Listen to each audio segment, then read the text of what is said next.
নাম? স্যার বিলকিস। কাজের নামে ঢনঢনা, কিন্তু স্যালারি নেওয়ার সময় লাইনে সবার আগে।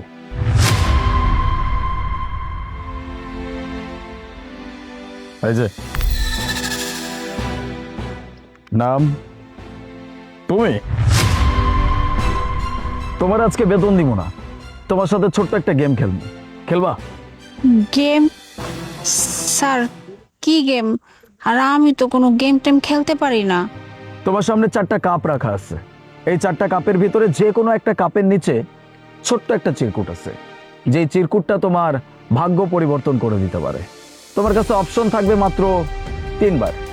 এই 3বারের মধ্যে যদি তুমি সেই কাপটা উঠাইতে পারো যেই কাপের নিচে চিরকুট আছে, তাহলে তুমি পেয়ে যাবা তোমার বেতনের 3 গুণ টাকা। আর যদি না পারো তাহলে তোমার বেতনটা আমার হয়ে যাবে। খেলবা? এইটা কি কইলো স্যার? এটা আবার কেমন গেম? আমি যদি চিরকুটটা পাই তাহলে আমি বেতনের 3 গুণ টাকা পাবো, আর যদি আমি চিরকুটটা না পাই আমার বেতনটাও চলে যাইব। কি যে করি আমি তো বুঝতেছি না। এই যে খেলবা, ভেবে দেখো 3 গুণ টাকা। হ্যাঁ স্যার, আমি এই গেম খেলুম। ওকে, ঠিক আছে, স্টার্ট করে।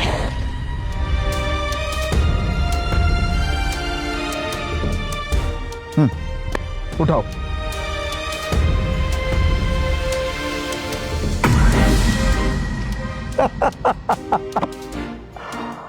প্রথম চান্সে মিস। আরো 2টা।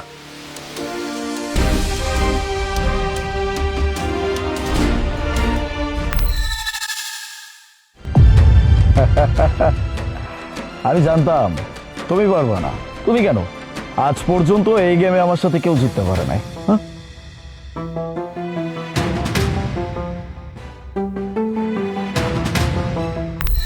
Sir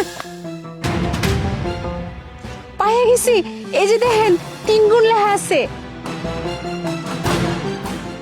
Shit! এই প্রথম আমি কারো কাছে এই গেমটা হারলাম। আমি তো জিততে গেছি, আমার ওই বেতনে 3 গুণ টাকা দেন। সমস্যা নাই, কথা যেহেতু দিচ্ছি যে 3 গুণ টাকা দিব, দিতে তো আমার হবেই না। এই নাও, এখানে তোমার বেতনের 3 গুণ টাকা আছে। যাও, ভালো মন্দ খাও। স্যার আমি ওই গেমটা খেলবো স্যার। আইছে, আমি ওই গেম খেলবো। আমি সবার সাথে এই গেম খেলি না। যা বেতন সেটা নিয়ে যা। নাম কি? সাধু।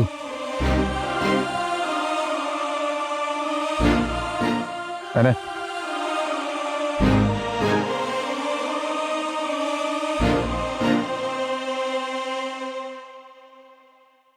স্যার টাকা দিবেন না? বিলকিস,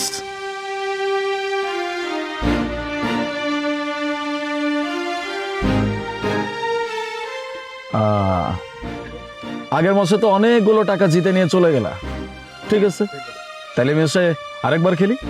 না স্যার, আমি আর গেম খেলুম না। ভয় পাচ্ছ? ভয় পাওয়ারই কথা, কিন্তু আরেকবার খেলি। তোমার জন্য আরেকটা অফার আছে। যদি এইবারও তুমি সেই চিরকুটটা বের করতে পারো, তাহলে তুমি তোমার বেতনের 4 গুণ টাকা পাবা। খেলবা?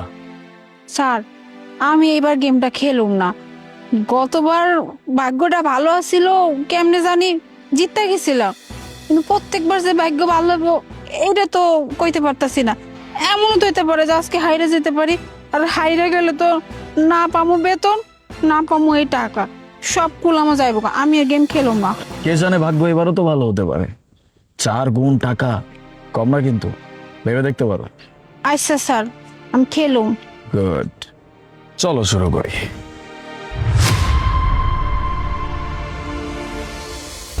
হ্যাঁ, স্টার্ট। উঠাও।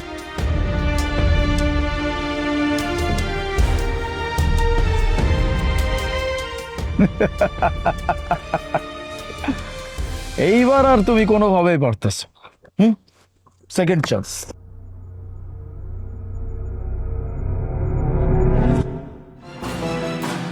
স্যার এই যে দেখেন সিরকুট পাইছি, এইবার আমি জিততে গেছি স্যার।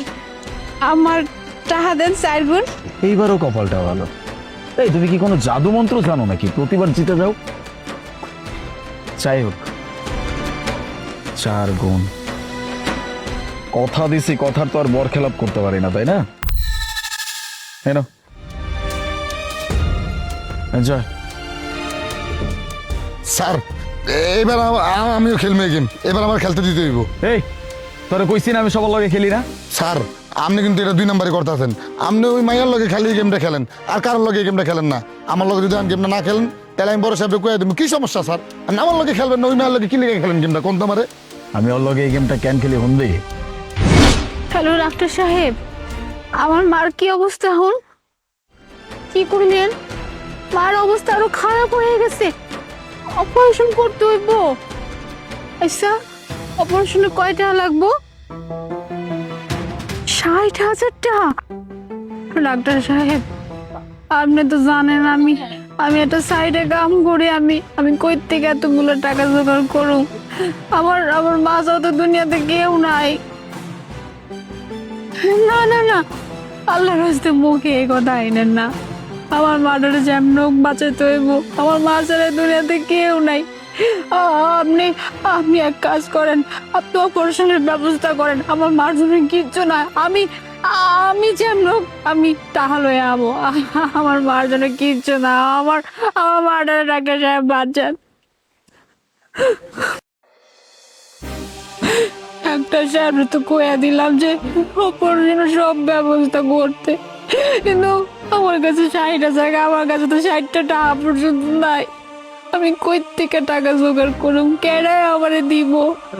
আল্লাহ তুমি জানো আর কেউ নাই। আল্লাহ তুমি কিছু না কিছু একটা ব্যবস্থা কইরা দিও। কি এবার বুঝলি কেন ওই মেয়েটার সাথে আমি এই গেমটা প্রতিবার খেলি? যে মহাজন বুঝতে পারছি, কিন্তু মহাজন আপনি ওই মেয়েটার উপকার করলে তো আপনি তারে ডাইরেক্টই টাকা দিতে পারেন, কিন্তু এই খেলনা মেললার এইভাবে টাকা দেওয়ার মানিটা কি এটা তো বুঝলাম না মহাজন। চাইলেই পারি, কিন্তু আমি করি না, তারও কারণ আছে। একটাবার ভাইবা দেখ যে একটা মেয়ে মানুষ এরকম একটা সাইডে কাজ করতেছে তার মায়ের চিকিৎসার জন্য, সে কিন্তু চাইলেই মানুষের কাছে হাত পাততে পারতো, চাইলে এখানে গিয়ে টাকা চাইতে পারতো, ওইখানে গিয়ে টাকা চাইতে পারতো, খারাপ কোনো কিছু করতে পারতো, কিন্তু সে করতেছে না। সে পরিশ্রম করে তার মায়ের চিকিৎসার জন্য টাকা উপার্জন করার চেষ্টা করতেছে। দ্যাট মিনস এই মানুষটাকে যদি আমি কোনোভাবেও গিয়ে বলি এই টাকাটা আমি আপনাকে সাহায্যের জন্য দিলাম, সেটা নিবে না। এরকম মানুষের আত্মসম্মান বোধ অনেক উপরে থাকে, তাদের কাছে তাদের আত্মসম্মানের মর্যাদা অনেক দূর পর্যন্ত। যাই হোক, আমি যেটা করছি এটা তার ভালোর জন্য করছি। আরেকটা ব্যাপার কি জানিস, এখন আমরা যে যুগে বাস করতেছি, এই যুগে যদি আমি এখন সেই মেয়েকে গিয়ে বলি যে এই টাকাটা আমি তোমাকে তোমার হেল্পের জন্য দিলাম, মেয়েটা মনে মনে এটা ভেবেই নিতে পারে যে আমি হয়তো তার কোনো সুযোগ নেওয়ার চেষ্টা করতেছি বা কোনোভাবে তাকে ফাঁসানোর চেষ্টা করতেছি, যেটা আমি চাই না। That's it. স্যার বুঝতে পারছি, আপনি আসলে ঠিক কইছেন, এখনকার যুগও তো ভালো না স্যার, আপনার মতো ভালো মানুষ হয় না, আপনি আসলে অনেক ভালো মানুষ। এনে এটা তোর বেতন, 1,000 টাকা বেশি আছে। সত্যি কইতাছেন মহাজন, আপনি আসলে অনেক ভালো মানুষ। আসলে তো ওই সিরিজে যত ডাইরেক্ট টাকা দিলে তো খারাপ ভাবতো, এর লেগে আপনি গেমটা খেললে তারপরে টাকাটা দেন, এটা অনেক ভালো একটা কাম। ঠিক আছে মহাজন, আমি অনেক খুশি হয়েছি, আমার আর গেম টেম দরকার নেই।